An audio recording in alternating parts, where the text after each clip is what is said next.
బేసికల్‌గా కళాకారులు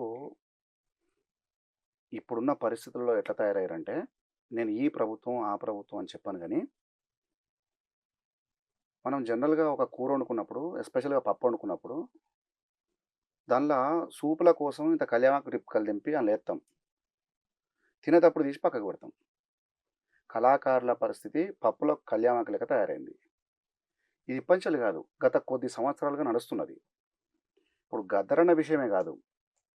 ప్రధాన జానపద కళారూపం తెలంగాణలో ప్రతి జిల్లాకు, ప్రతి పల్లెకు చొచ్చుకొని వెళ్ళినటువంటి ఒగ్గు కళారూపము డాక్టర్ 'చుక్కా సత్తయ్య' గారంటే తెలవనోళ్ళు లేరు.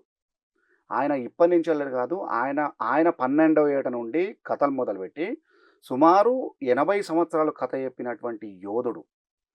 పల్లెకు మాత్రమే పరిమితమైనటువంటి కళారూపాన్ని పల్లె ఎల్లలు దాటించి ఢిల్లీ దాకా ఢిల్లీ ఎర్రకోట మీద కథ చెప్పినటువంటి మహనీయుడాయన.